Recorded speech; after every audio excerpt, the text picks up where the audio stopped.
de la American Heart Association. Tiene diferentes publicaciones en revistas internacionales y es una persona que nos ha visitado en ocasiones anteriores. Bienvenido, Gustavo. Va a discutir seleccionando y utilizando antiplaquetarios orales en síndromes coronarios agudos. Es un tema que está a la orden del día, pues ustedes están enterados, han salido una serie de antiplaquetarios nuevos.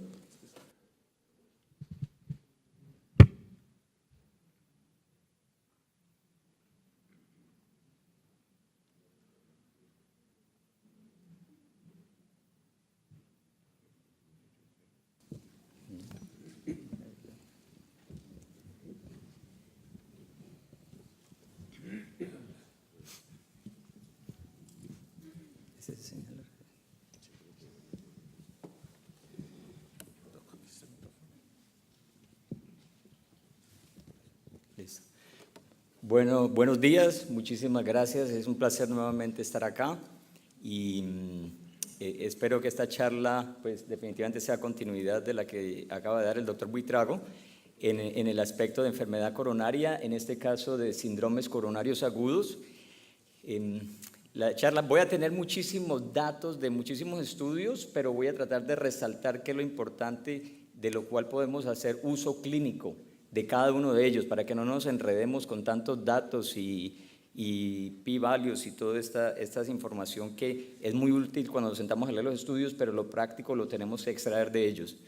Entonces, es cierto, los síndromes coronarios agudos son muy importantes y estamos tratando de mejorar los resultados que obtenemos de estos pacientes. Y como sabemos patofisiológicamente, las plaquetas son el núcleo quizás de cuando un paciente se presenta con este tipo de síndromes. Es cierto, la placa crece gradualmente, llega el momento que se rompe y una vez rota nos toca lidiar con eso y nos toca tratarla. Entonces los antiagregantes plaquetarios son una de las partes principales, primordiales, si no la primordial en el manejo de ellos. No me diste el… Bueno. Muy bien, para eso lo que voy a hacer es que voy a hablar de 3 medicamentos que son los que tenemos a disposición de antiagregantes orales para el manejo de estos síndromes aprobados por la FDA en Estados Unidos, y yo sé que 2 de ellos ustedes los tienen acá, además de la aspirina. Entonces lo que voy a hacer para eso es voy a resaltar cómo funcionan estos medicamentos, cuáles son las diferencias clínicamente farmacológicas que son de relevancia para nosotros, qué pacientes se benefician, o sea, dentro de los pacientes con síndromes coronarios agudos, a cuáles le debemos de administrar cada una de ellas para que no tengamos confusión entre los 3 medicamentos, cuál debemos usar. Y qué pacientes también se benefician basados en un balance de riesgo y beneficio, basado con respecto a los estudios por los cuales ellos han sido aprobados para uso clínico. También un poco de guías prácticas de cómo los debemos administrar, cuándo debemos iniciarlos, por cuánto tiempo los debemos usar y cuándo los debemos o podemos parar. Y finalmente un poquitico de datos importantes, relevantes para uso de estos medicamentos, de cada uno de ellos. Entonces, primero que todo, sabemos que la incidencia de mortalidad en Estados Unidos, al menos si así lo queremos demostrar, es muy grande, más de 500,000 de pacientes o de personas mueren al año de un infarto de miocardio. En una relación de 1 a 3, hay reinfartos y los pacientes que se mueren por un reinfarto. O sea que tenemos que hacer algo para prevenir que los pacientes, una vez se presentaron, una vez salieron de la fase aguda, no vuelvan con un reinfarto o una muerte súbita. Y nuevamente, si lo ponemos en minutos y segundos, está sucediendo un infarto cada 44 segundos y está muriendo una persona cada 4 minutos de un infarto de miocardio. Bueno, es importante estratificar a los pacientes con síndromes coronarios agudos y cada vez que hablo de este tipo de síndromes me refiero al registro de Grace. El registro de Grace fue un registro en el cual se envolvieron más de 100,000 pacientes en un periodo de 10 años, del 1999 al 2009, se colectaron datos, eso fue un estudio multinacional a través de todo el mundo, y fueron básicamente 4 objetivos. Uno de ellos fue definir qué eran los síndromes coronarios agudos y cuál era cada uno de ellos, cómo era la presentación de esos pacientes, cómo se estaban tratando y cómo estaba evolucionando las terapias. Y además de eso también obtener un método de estratificación de riesgo, la escala de Grace que la utilizamos, así como utilizamos la del TIMI. Y finalmente también hubo algo muy válido que se pudo determinar el tiempo y la incidencia de presentación de complicaciones de estos pacientes. En otras palabras, qué pacientes y en qué momento se morían, en qué momento se reinfartaban. Entonces, basado en eso, esto es algo importante de ese estudio, en el cual, basado en el electrocardiograma de presentación de pacientes con síndromes coronarios agudos, vemos cómo los pacientes, si vemos en este lado la mortalidad cumulativa y los días de presentación seguidos hasta 6 meses, los pacientes que se presentan con una elevación del ST se mueren al principio, se mueren entre los primeros 10 días cuando se presentan. Una vez se mueren, básicamente por, diría yo, selección natural, la mortalidad sigue creciendo, pero no a una escala tan acelerada como si lo hacen los que tienen unos pacientes que se presentan con otros síndromes tales como el infarto sin elevación del ST, y los pacientes que tienen angina inestable pero sin ningún cambio electrocardiográfico o elevación de biomarcadores no tienen tanto riesgo.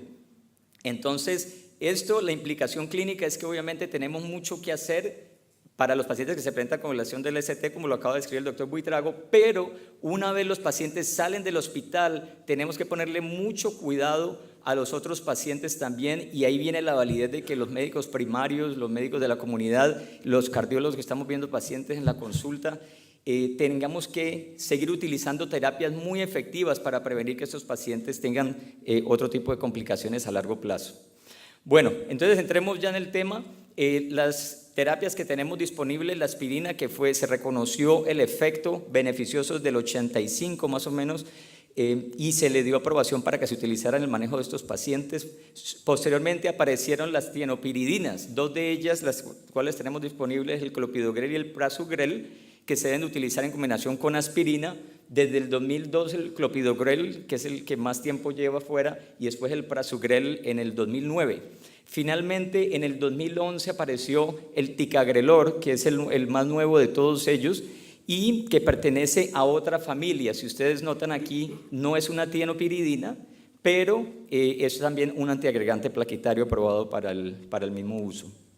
Entonces, no nos enloquezcamos con esta tabla. Esta es la parte farmacológica de las cuales les quería hablar. Ya acabamos de mencionar las familias farmacológicas que son diferentes. Todos actúan sobre el receptor P2Y12, donde el ADP hace interacción y estimula la plaqueta. Es un receptor que está en la superficie plaquetaria y es muy importante para estimular las plaquetas en el medio de uno de estos episodios.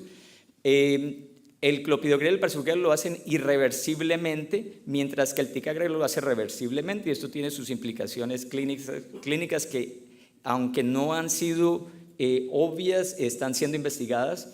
Estas 2 primeras drogas necesitan un metabolismo antes de activarse y tener efecto, mientras que el ticagrelor es una medicina que es activa. Una vez ingresa al sistema, no necesita metabolismo, ya es activa. Y algo importante, esa molécula de citocromo, la 2C19, que lo vemos en muchas publicaciones, en muchos artículos, es importante porque interfiere con el metabolismo y la activación del clopidogrel, que es una prodroga.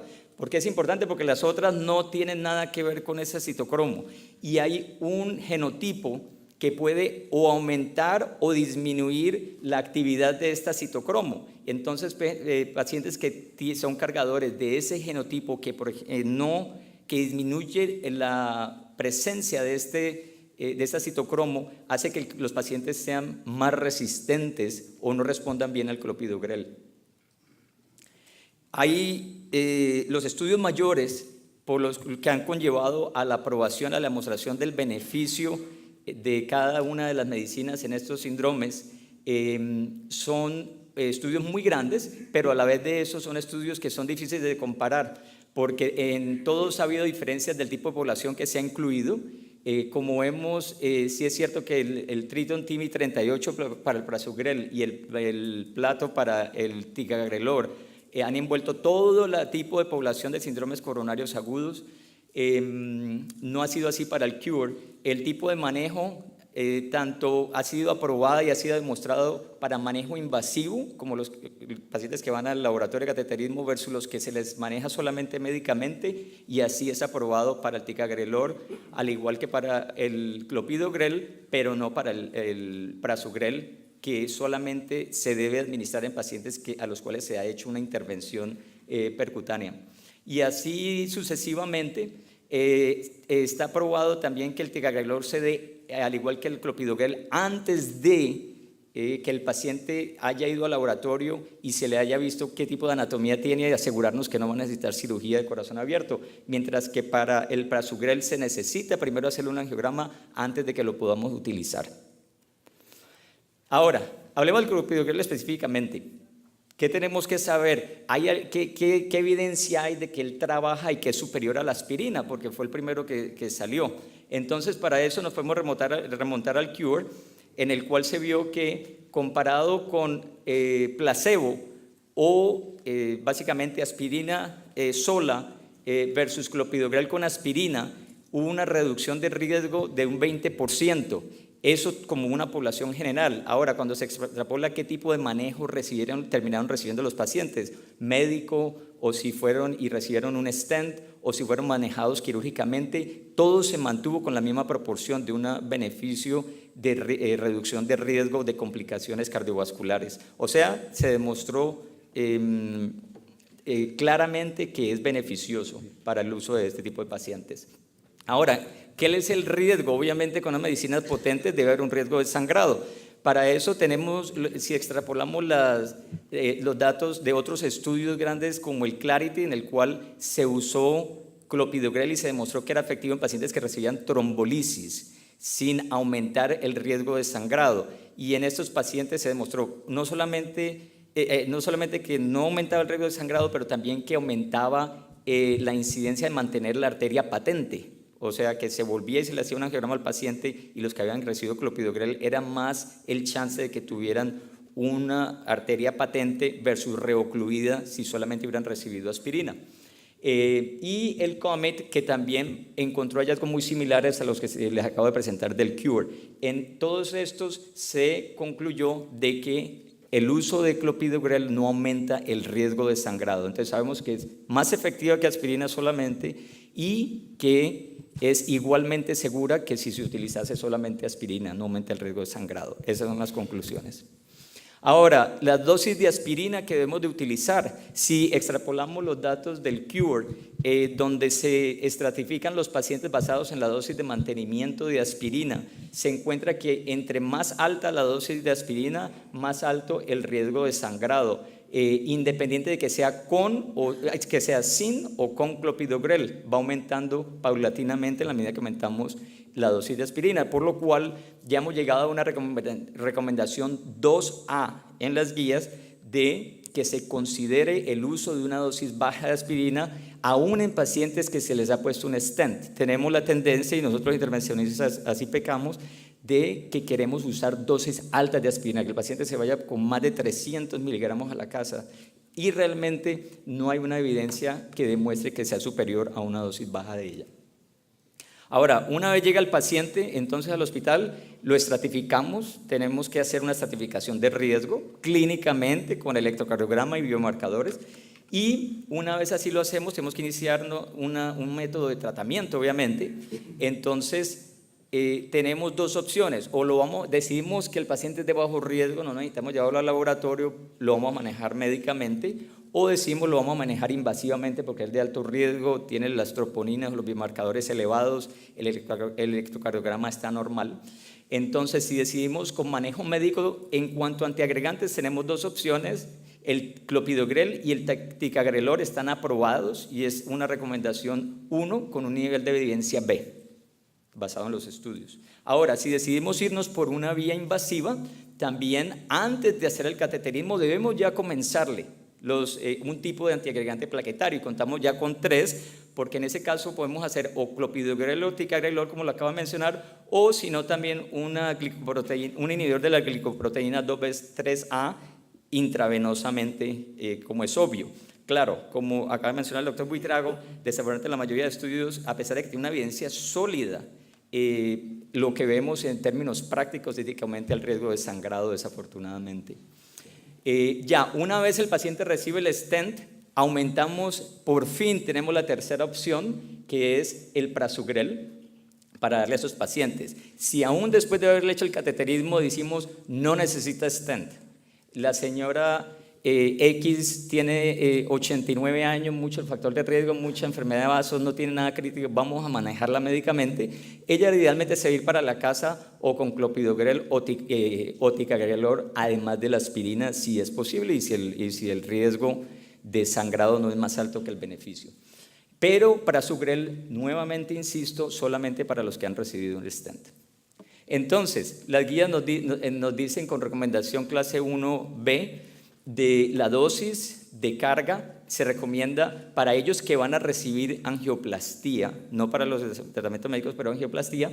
Clopidogrel se debe dar una dosis de carga de 600, de prasugrel una de 60 miligramos y de ticagrelor 180 miligramos. El mantenimiento, después de que, independiente del tipo de stent que hayan recibido, anteriormente pensábamos que si había recibido stent medicado necesitaba un año y no medicado convencional un mes, quizá más, pero ahora es obligatorio que si el stent se puso por un síndrome coronario agudo, llámese elevación del ST o angina inestable, cualquier de ellos, la recomendación es que se dé por un año. Ahora, en manejos de elevación del ST, después de un año también ya se deja a consideración del clínico, pero la recomendación es solamente una 2B. O sea, no pecamos si paramos a un año basado en las guías. Y en cuanto a la dosis de aspirina, nuevamente, como se los había mencionado hace un momento, es una recomendación 2A en considerar una dosis de menos de 100 miligramos o menos. En Estados Unidos existen las tabletas de 81, por eso se hace así. Ahora, ¿qué recibieron fibrinolíticos? Yo también estoy muy de acuerdo de que no podemos dejar, o sea, a mí se me ha ido olvidando y se me han ido perdiendo la costumbre de cómo llegar a usar un fibrinolítico como deberíamos estar bien agudamente acostumbrados. Pero realmente hay recomendaciones en las guías muy fuertes y hay recomendaciones de los antiagregantes plaquetarios que se deben usar con los fibrinolíticos y son recomendaciones clase 1A. Entonces se dice que si el paciente tiene menos de 75 años se da una dosis de carga de 300, no 600, pero 300 miligramos y después un mantenimiento de 75 por al menos 2 semanas. Si a las 2 semanas no vive un sangrado se puede continuar hasta un año. Lo mismo para los de 75 con la diferencia de que no hay dosis de carga. Si es más de 75, obviamente más riesgo de sangrado y se comienza a 75 miligramos sin darle una dosis de carga. Ahora, ¿cuándo debemos de comenzar la terapia? Hay evidencia que la tenemos que comenzar desde que llega el paciente, entre más rápido mejor que después de ponerle un stent. Sí, sí lo hay. Y esto con análisis de estudios que se han hecho anteriormente, se ha demostrado que riesgo de reinfarto del miocardio, riesgo de que el resultado de la angioplastía sea menor, es muy superior si damos tratamiento con clopidogrel apenas llega el paciente y antes de que vaya al laboratorio. Entonces, yo sé que todos tendemos, los médicos de emergencia tienden, y no me quejo de eso porque cada vez hay argumentos y tienen la razón en muchos casos, de no querer dar dosis de carga antes de que vaya el cateterismo y darnos cuenta si el paciente necesita cirugía de corazón abierto. Pero aún los que han ido a cirugía de corazón abierto se ha demostrado que si han sido pretratados con algún antiagregante plaquetario, precisamente clopidogrel, les ha ido mejor después de la cirugía y a largo plazo.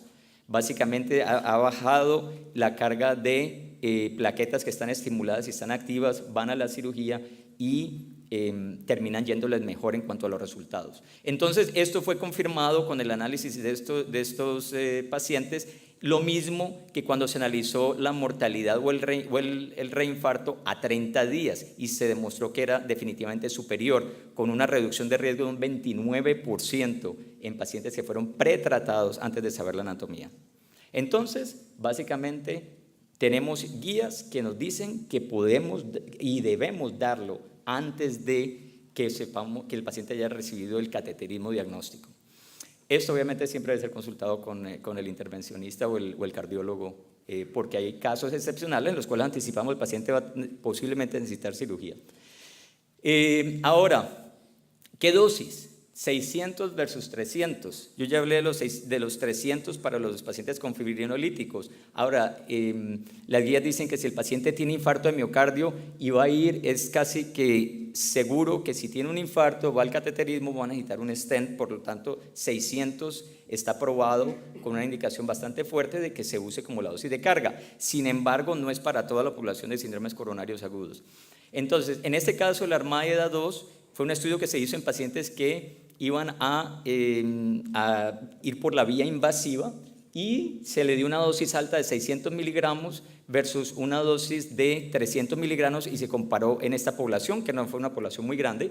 Esos pacientes se les dio esa dosis 4 a 8 horas antes de que fueran al laboratorio de cateterismo. Bastante importante porque ya hay el beneficio de que la medicina tenga su efecto. Y se demostró que fue superior la dosis de 600, claro que fue solamente porque se redujo el índice de reinfarto, no necesariamente porque se redujo la mortalidad y cuando se juntaron los dos resultados siguió siendo fuerte con una reducción de riesgo como lo es evidente en esta gráfica de barras.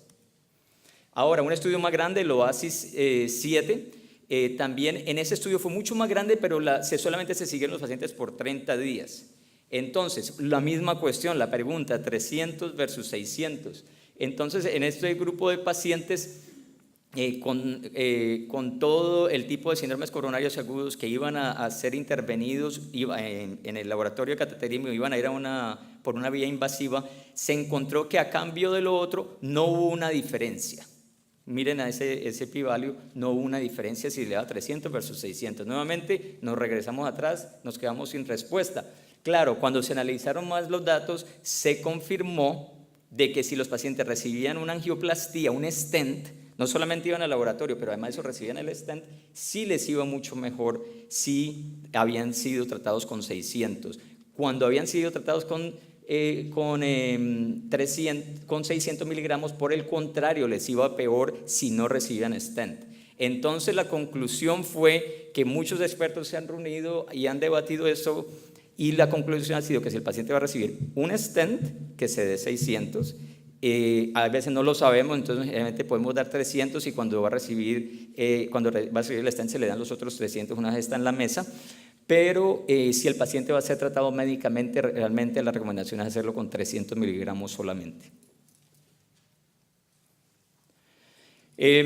Otra cosa importante que ha sucedido con el clopidogrel es el cuento de la poca respuesta de algunos pacientes. Como les mencioné, dentro del metabolismo, el cuento de la 12-10-19, esa citocromo P450, esa enzima es muy importante dentro del metabolismo del clopidogrel y antes de saber eso, básicamente lo que se encontró es que el doctor Gurbel, que ha sido un pionero en este tipo de entidad y de problema, encontró cuando evaluó un grupo de pacientes que había mucha intervariabilidad en la respuesta al evaluar la agregabilidad de las plaquetas en el laboratorio. Entonces, nuevamente, le dio dosis de carga a los pacientes, los comenzó en tratamiento con clopidogrel y los evaluó a 2 horas, a 24 horas, a 5 días después y 30 días después. Y se encontró que había una gráfica de distribución normal en cuanto a la respuesta antiagregante entre esos pacientes, con algunos pacientes de aquí para acá que tenían resistencia, otros que respondían muy bien y otros que tenían una respuesta casi exagerada. Entonces fue interesante y se encontró que esa incidencia era de un 31% a 5 días y de 15% a 30 días. Entonces es reconocido que hay pacientes que son resistentes y así lo es establecido al clopidogrel. En algunas poblaciones es mucho más altas, ante todo en los pacientes orientales, como lo sabemos ya. Entonces se comenzó a investigar y lo que se ha encontrado es que, como se los había mencionado inicialmente, el clopidogrel tiene 2 fases de metabolismo y suceden en el hígado antes de volverse una droga activa. Ingresa como una prodroga, tiene que pasar 2 veces por el hígado para activarse y termina perdiéndose el 15% de la medicina, termina perdiéndose el 85% de la medicina que se absorbió y solamente el 15% termina siendo como un metabolito activo. Entonces lo que pasa es de que en cada uno de esos pasos por el hígado, esta isoenzima, la 2C1019, interfiere en ella y cuando está alterada por cambios en el genotipo que pueden inhibir la producción de esta isoenzima, entonces tiene un efecto dramático en que se produzca el metabolito activo. Así de que entonces comenzaron a haber preguntas, bueno, entonces, ¿será que tenemos que comenzar a hacerle el cuento de los tests que se hacen en el laboratorio o al lado del paciente para evaluar si el paciente está respondiendo o no, tiene alguna utilidad? Entonces lo que hicieron es de que dijeron, bueno, vamos a evaluar el genotipo, se sofisticaron un poco, hubo unos que se sofisticaron y dijeron, vamos a evaluar el genotipo, aquellos que cargan el genotipo que produce poca de esa isoenzima con los que no lo tienen y los compararon en cuanto a los resultados clínicos, que es lo que nos interesa en últimas, y se encontró que realmente quienes cargaban el genotipo tenían unos resultados peores que los que no lo cargaban. Esto fue un estudio que fue publicado en el New England Journal y se demostró nuevamente que esto era estadísticamente significativo y bastante preocupante, pero entonces hubo otro grupo de personas y de expertos que dijeron, ¿por qué no más vale, en vez de ponernos a complicarnos con hacer estudios genotípicos, por qué no hacemos estudios de laboratorio? Vemos a ver si las plaquetas realmente están activas o inactivas en vez de buscar el genotipo. Y esto fue un estudio bien bonito, publicado en JACC, cerca al otro estudio, y en el cual lo que se hizo fue de que se trató un grupo de pacientes. Fueron a angioplastía después de una dosis de carga de 600 miligramos y un tratamiento convencional, y al otro grupo lo que se comenzó a hacer es de que se le dieron los 600 miligramos y se comenzó a evaluar si estaban respondiendo a él o no, y no iban a la angioplastía hasta que, dándoles extra dosis de clopidogrel hasta que se supiera que estaban inhibidos. Entonces se les siguió dando y se les siguió dando hasta que realmente las plaquetas estuvieran inhibidas como se quería y como se esperaba. Y se compararon los dos grupos a largo plazo, en otras palabras, 30 días, y se encontró que a los que se seguían y se aseguraba uno que estaban respondiendo al antiagregante, les iba mejor que a los que solamente se les daba la dosis y se trataba como lo hacemos hoy en día clínicamente. Entonces, pues, esto fue algo preocupante. Así de que vino el estudio de Gravitas, que fue un estudio mucho más grande, y en el cual lo que se hizo fue algo relativamente similar. Entonces se le hizo, un grupo de pacientes se trató y al día siguiente se siguió en su dosis rutinaria, y a otros al día siguiente se evaluó cómo estaba la reactividad plaquetaria, y si se veía que estaba inhibida, entonces una de dos, o se seguía con la dosis estándar o se doblaba la dosis y se seguían a largo plazo. Entonces nuevamente los que estaban inhibidos se seguían, unos con la misma dosis y otros se les daba dosis extra, y al seguirlos a largo plazo se encontró que no había ninguna diferencia entre darles más dosis versus seguirlos como lo tratamos tradicionalmente sin preocuparnos por ello. Se cree que la dosis que se le estaba dando extra no era suficiente, pero realmente eso fue lo que se hizo y no hubo una diferencia. Con toda esta confusión, ¿qué dicen las guías con respecto a hacerles esos tests a esos pacientes? Solamente le dan una recomendación 2B si se cree, tanto a los test de función plaquetaria o los test genotípicos, cualquiera de los dos, si se cree que los resultados van a afectar el manejo. Yo diría que aquellos pacientes que se están tomando la medicina, se están tratando adecuadamente, han tenido una buena angioplastía, no deberían, y no hay ninguna otra razón por la cual se trombose un stent y así lo hacen mientras están tomando clopidogrel, podría considerarse. Hay otra cosa importante que acaba de salir hace poco, y fue el hecho de que muchos pacientes a veces necesitan cirugía mientras están tomando clopidogrel o terapia dual antiplaquetaria, y necesitan cirugía antes de haber cumplido el año de tratamiento. Entonces lo que se buscó es que si parando la medicina a los 6 meses, porque los pacientes necesitaban posteriormente ir a cirugía no cardiovascular, entonces qué era lo que sucedía, y se encontró que no había una diferencia si se paraba a los 6 meses la medicina versus si se seguía, y lo otro, que no había una diferencia, particularmente fue algo interesante, si el paciente ha recibido un stent convencional versus uno medicado. Generalmente el convencional uno dice después de un mes debería poderse parar, mientras que el otro es pecaminoso pararlo antes de un año. Pero realmente no hubo una diferencia entre ellos. Se detectó que había unos factores de riesgo entre los que se trombosaron que sí eran importantes, los pacientes que tenían enfermedad cardíaca avanzada con poca fracción de eyección y los que necesitaban una cirugía de emergencia, no era ni siquiera una cirugía electiva, era de emergencia. Esos dos tipos de pacientes sí eran los que más peligro tenían. Lo otro es seguir estudios por un año. Hay muchos estudios que se están corriendo, ante todo el DAPT, que estamos esperando los resultados, no tenemos respuesta, en otras palabras, todavía. Yo sé que están las guías, que debemos utilizarlo por un año para los medicados y no medicados si han sido tratados los pacientes por un síndrome coronario agudo, pero ha habido otros estudios en los cuales después de un año se ha visto si hace alguna diferencia o no, y en este estudio, cuando se trataron por 24 meses, 2 años, comparado con 6 meses, no hubo un beneficio en cuanto a la trombosis, infartos o muerte, e en cambio, al tratarlo por más tiempo, obviamente hubo más incidencia de sangrado. No tenemos una respuesta en el momento. Si después de un año es necesario hacerlo, estamos esperando resultados de otros estudios. Entonces, en cuanto a clopidogrel, ya ha sido claro de que está indicado para el manejo de todo tipo de paciente con síndrome coronario agudo. Si realmente se sabe que el paciente va a ir a bypass, por favor no lo comencemos, pero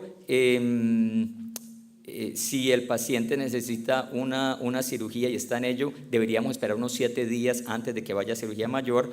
Después de una angioplastía debe darse por un año como resumen, y se debe administrar 300 miligramos para pacientes tratados médicamente o 600 para los que van a ir a angioplastía y no están recibiendo clopidogrel. Ahora, en cuanto a prasugrel, unos diapositivas al respecto. Ya les había mencionado esto. Este también es una prodroga, pero no tiene nada que ver con el citocromo 2C19, aquí está, y es un solo paso a través del hígado para activarse. Entonces la mayoría del metabolito es activo, comparado con el clopidogrel, que solamente el 15% es activo. Esto le da una eficacia y una actividad antiplaquetaria mucho más predictible que con clopidogrel. En este estudio, por ejemplo, esta es la variabilidad de diferentes pacientes, cómo estaban respondiendo de la dosis de clopidogrel versus a los que estaban respondiendo al prasugrel. Y el prasugrel definitivamente se espera que va a tener una mejor respuesta. Este fue el estudio que conllevó a la aprobación, el estudio del Triton TIMI 38, y en esto se comparó el prasugrel versus el clopidogrel y se miraron resultados en cuanto a la eficacia por mortalidad, reinfarto y incidencia de ACV, y lo otro también seguridad por incidencia de sangrados. ¿Qué se encontró? Algo muy interesante. En conclusión, es de que sí es más eficaz, pero a la vez de eso tiene una tendencia a producir más sangrado. Y es preocupante porque realmente, ocasionalmente lo vemos. Entonces, esto nuevamente, si estratificamos la eficacia y la comparamos con el sangrado. Sin embargo, cuando combinamos toda la población a ver cómo les fue, ellos realmente tienen una reducción de riesgo que es significativa, independiente de si sangran o no sangran, cuando no comparamos cada tipo de evento.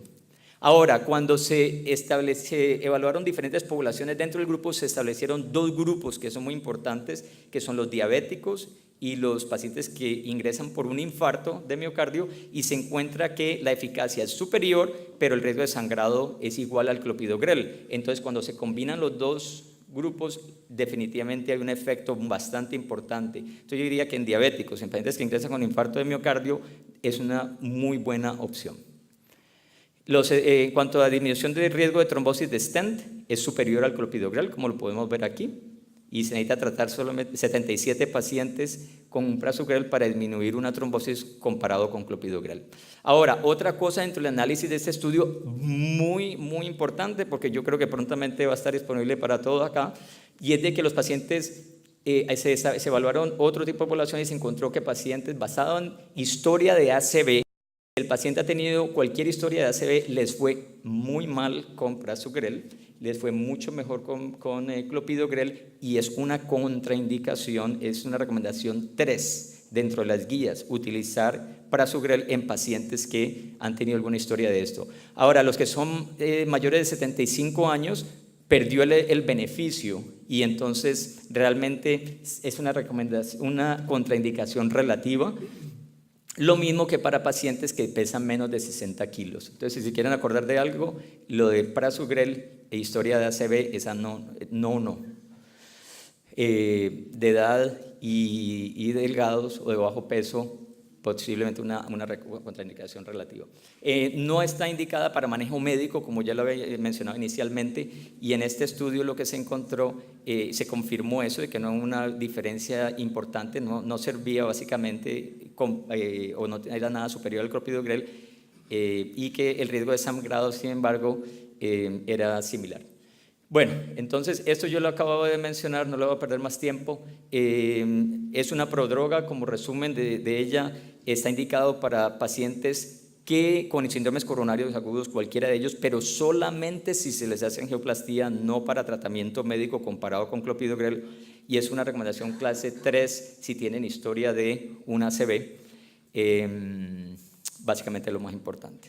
El ticagrelor, pocas diapositivas con respecto, como había dicho, es otro tipo de molécula, también actúa sobre el receptor P2Y19, que es el receptor, como ven aquí, donde se pega el ADP, y una vez sucede esto, esta expresión de ese receptor con ciertos cambios, y si le añade el ADP, la plaqueta se vuelve loca, súper activa. Entonces, los tianopiridinas se unen aquí e interfieren con que se una el ADP, mientras que el ticagrelor se une a un lado y hace cambios estructurales, permite que se una el ADP, pero no deja que active la plaqueta. Eso es lo importante de esta imagen. Ahora, en cuanto a la farmacodinámica, esto es algo importante que tenemos que extraer de ella. En este estudio de 6 semanas, a los pacientes se les dio dosis de carga de ticagrelor y dosis de carga de clopidogrel, y se compararon, y se vio que siempre la inhibición plaquetaria, como es medida aquí en porcentaje, fue superior a todo momento comparado con la inhibición por el clopidogrel en verde, en todo momento, y así se mantuvo durante todo el estudio. Ahora, después de 6 semanas se paró la medicina, y aquí viene la parte importante de extraerle de esto, y es de que una vez se para la medicina, como el efecto se pierde rápidamente, es más, aún con una inclinación más rápida que el clopidogrel, pero como viene más alto se demora hasta 24 horas para acercarse al efecto del clopidogrel que estaría supuesto a darse a la hora 24. Entonces, la recomendación es no dar dosis de carga si el paciente, es una medicina que se da 2 veces al día.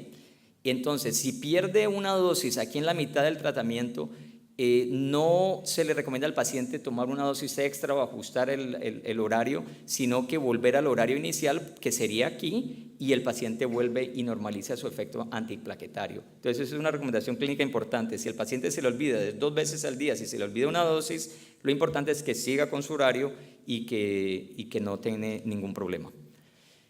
Ese fue el estudio, muy similar al Triton en cuanto a diseño. Se llama el Plato o Pleiro, y es comparando Brilinta 2 veces al día, 90 miligramos, con clopidogrel 300 o 600. Este estudio dio la opción de 600. Se le dio tratamiento, y los pacientes, todo tipo de pacientes con síndromes coronarios agudos, y tratados o médicamente o invasivamente con stents y angioplastía. Se siguieron manejados médicamente por 6 a 12 meses, y los mismos resultados se midieron a 12 meses que en los otros estudios. Los resultados obviamente fueron superiores para el clopidogrel en cuanto a la eficacia de reducción de riesgo de cualquier evento trombótico coronario, y algo que fue muy interesante fue de que esta medicina mostró reducción de la mortalidad cardiovascular sobre clopidogrel. Ese no fue el caso del prasugrel, y es la primera medicina que muestra ahora un beneficio de mortalidad cardiovascular por encima del clopidogrel. Entonces yo creo que esto va a ser Algo importante de nosotros que certificamos los pacientes, reconocer qué pacientes tienen más riesgo de mortalidad cardiovascular y de pronto darle el beneficio de usar este medicamento pensando en eso. Y les voy a tener una tablita al final para eso. No hubo un beneficio en cuanto a ACV, pero tampoco hubo un perjuicio, el efecto fue neutral. Algo interesante también dentro del ticagrelor, de este estudio, fue de que dentro de las subpoblaciones que analizaron, después de haber obtenido todos los datos, todas las subpoblaciones tuvieron un efecto beneficioso si fueron tratados con esta medicina, con dos excepciones, los tratados en Norteamérica y que hubo un efecto dependiente de la dosis de mantenimiento de aspirina. ¿A qué me refiero? Si la aspirina fue dada a dosis más altas, se perdió efecto del ticagrelor. Si se fue dado a dosis más bajas, definitivamente el efecto del ticagrelor fue superior al del clopidogrel. Y eso está demostrado aquí, que a dosis más bajas de aspirina, menores de 100 miligramos, el efecto es positivo y en la medida que se va aumentando la dosis de aspirina de mantenimiento se va perdiendo el efecto. Eso también fue explicación de por qué en Norteamérica la medicina, o así lo han descrito los autores del estudio, por qué en Norteamérica la medicina no hubo tanto beneficio, y era porque allá se tiende a tratar a los pacientes con dosis más altas de aspirina. Al menos así lo analizaron y eso fue lo único con lo que han podido salir. Hay veces, yo sé que es difícil de creerlo, pero de todas maneras es una explicación que parece válida y esperamos que haya otras maneras de confirmarlo en un futuro. Esto está aprobado para todo este tipo de pacientes, tanto terapia invasiva como médica, y para cualquier tipo de pacientes con síndromes coronarios agudos. No hubo un incremento en el riesgo de sangrado como población total. Sin embargo, para pacientes que fueron tratados médicamente que fueron tratados y no fueron a cirugía de bypass coronario, yo no sé por qué hicieron una cantidad de análisis y encontraron de que hubo una tendencia a un riesgo de sangrado mayor, pero este tipo de sangrados no fueron riesgos de sangrado significante, que pusiera en peligro la vida del paciente o que fueran intracraneanos o mortales. En cuanto a los pacientes que iban a cirugía de corazón abierto, después de haber sido randomizados y dado la medicina, no hubo una diferencia entre cualquiera de los dos brazos. Hay algo importante con esta medicina y es muy importante que tenemos que saber, es de que puede inducir disnea y producir bradiarritmias. Lo que se ha descrito es de que esta medicina aumenta los niveles endógenos de adenosina y es un efecto accesorio al efecto antiplaquetario. Entonces los niveles endógenos, las plaquetas no pueden reutilizar la adenosina que secretan y además de eso no la pueden metabolizar. Entonces por los primeros días, mientras se agotan los niveles endógenos de adenosina en el cuerpo, los pacientes pueden sufrir de disnea y pueden sufrir de bradiarritmias. Gracias a Dios parece que estos estudios basados en los análisis también no han sido clínicamente importantes. Los pacientes les hicieron pruebas de función pulmonar, no tuvo ningún problema. La disnea se le va unos días después si el paciente sigue tomando la medicina y las bradiarritmias no conllevaron a ningún problema de síncope o utilizando marcapasos o algo por el estilo. Se utiliza como un medicamento, como lo había dicho, 90 miligramos 2 veces al día. Y la dosis de carga puede ser cualquier dosis. Cuando me refería a la dosis menos de 100 miligramos de aspirina, es en cuanto a mantenimiento, pero en cuanto a dosis de carga se debe utilizar y se puede utilizar como la guía lo recomiendan, 325, 300 o cualquier otra dosis que queramos. Es la dosis de mantenimiento que debe ser baja. Ahora ya como conclusión, este ticagrelor está ya aprobado en todas las guías de manejo de pacientes, tanto invasiva como no invasivamente, como una recomendación 1A, con un nivel de evidencia también B. Y algo que tenemos que recordar nuevamente es que el uso de la aspirina concomitante de mantenimiento no debe ser mayor de 100 miligramos. Ahora, ya como conclusión de la charla, entonces no voy a aburrirlos con toda esta información, pero cosas de resaltar es de que tenemos evidencia de que todas las 3 medicinas son superiores al clopidogrel en cuanto a reducción de riesgo de eventos trombóticos coronarios. Tenemos también claro de que dosis de clopidogrel de 600 miligramos deben de ser dadas cuando el paciente va a recibir una angioplastía. Cuando es tratamiento médico, la dosis de carga debe ser de 300. Se deben de tratar los pacientes independiente del stent que reciban. Por favor, no paren el tratamiento menos de un año, así sea medicado o convencional. Y el tratamiento a largo plazo es importante. El prasugrel puede aumentar un poco el riesgo de sangrados. Sin embargo, si son diabéticos y pacientes con infarto de miocardio, tienen un efecto quizás superior, con no tanto riesgo de sangrado.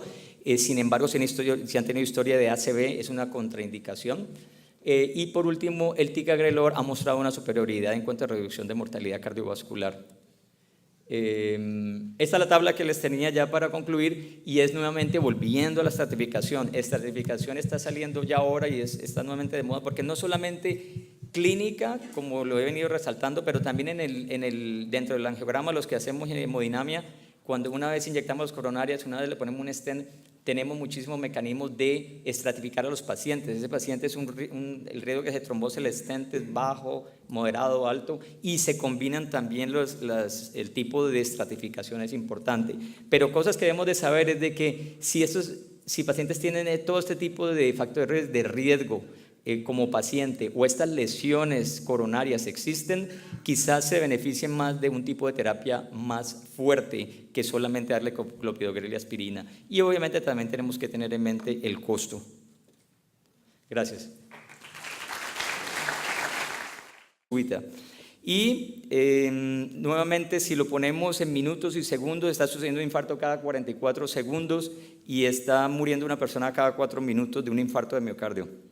Bueno, es importante estratificar a los pacientes con síndromes coronarios agudos, y cada vez que hablo de este tipo de síndromes me refiero al registro de Grace. El registro de Grace fue un registro en el cual se envolvieron más de 100,000 pacientes en un periodo de 10 años, del 1999 al 2009, se colectaron datos. Eso fue un estudio multinacional a través de todo el mundo, y fueron básicamente 4 objetivos. Uno de ellos fue definir qué eran los síndromes coronarios agudos y cuál era cada uno de ellos, cómo era la presentación de esos pacientes, cómo se estaban tratando y cómo estaba evolucionando las terapias.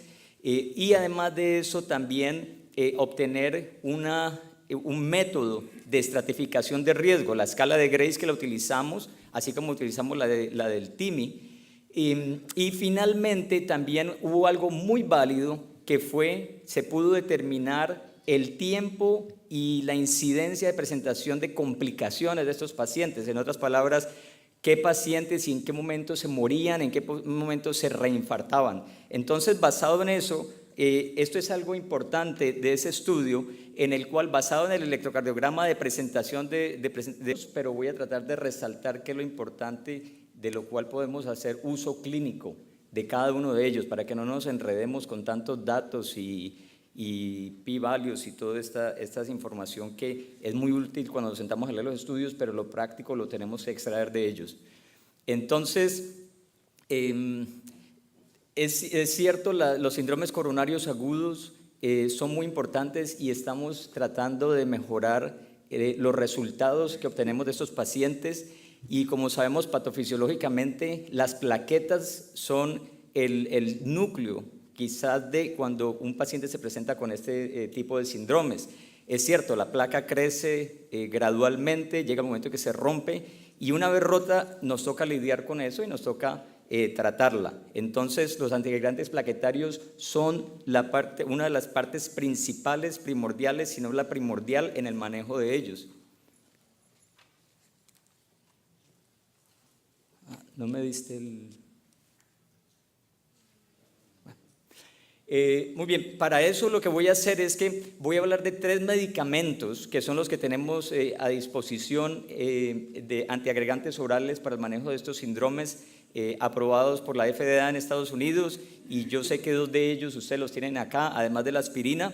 Entonces, lo que voy a hacer para eso es pacientes con síndromes coronarios agudos. Vemos cómo los pacientes, si vemos en este lado la mortalidad cumulativa y los días de presentación seguidos hasta 6 meses, los pacientes que se presentan con una elevación del ST se mueren al principio, se mueren entre los primeros 10 días cuando se presentan. Una vez se mueren, básicamente por, diría yo, selección natural, la mortalidad sigue creciendo, pero no a una escala tan acelerada como sí lo hacen los que tienen unos pacientes que se presentan con otros síndromes tales como el infarto sin elevación del ST, y los pacientes que tienen angina inestable pero sin ningún cambio electrocardiográfico o elevación de biomarcadores no tienen tanto riesgo.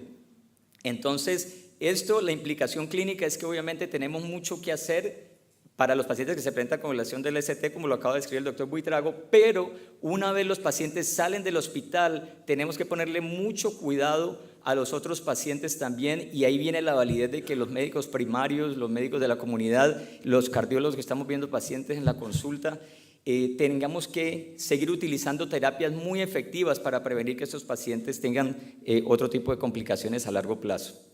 Bueno, entonces entremos ya en el tema. Las terapias que tenemos disponibles, la aspirina, que se reconoció el efecto beneficioso del 85 más o menos, y se le dio aprobación para que se utilice.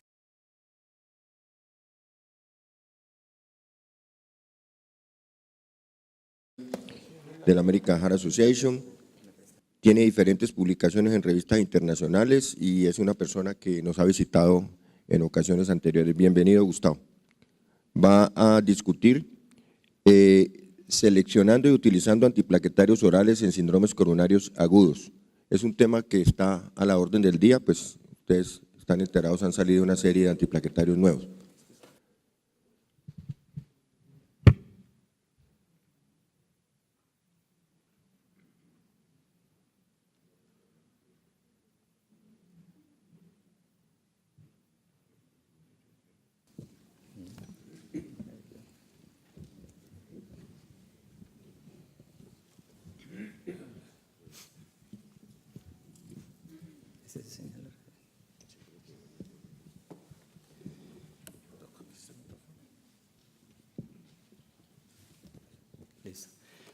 Bueno, buenos días, muchísimas gracias, es un placer nuevamente estar acá y espero que esta charla pues definitivamente sea continuidad de la que acaba de dar el doctor Buitrago en el aspecto de enfermedad coronaria, en este caso de síndromes coronarios agudos.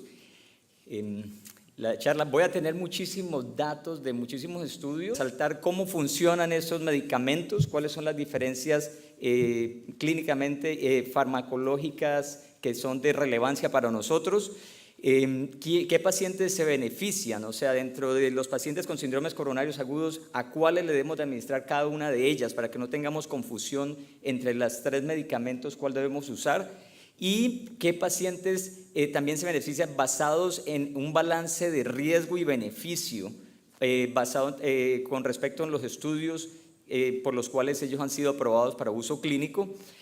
También un poco de guías prácticas de cómo los debemos administrar, cuándo debemos iniciarlos, por cuánto tiempo los debemos usar y cuándo los debemos o podemos parar. Y finalmente un poquitico de datos importantes, relevantes para uso de estos medicamentos, de cada uno de ellos. Entonces, primero que todo, sabemos que la incidencia de mortalidad en Estados Unidos, al menos si así lo queremos demostrar, es muy grande, es más de 500,000 de pacientes o de personas mueren al año de un infarto de miocardio. En una relación de 1 a 3 hay reinfartos y los pacientes que se mueren por un reinfarto. O sea que tenemos que hacer algo para prevenir que los pacientes, una vez se presentaron, una vez salieron de la fase aguda, no vuelvan con un reinfarto o una muerte súbita.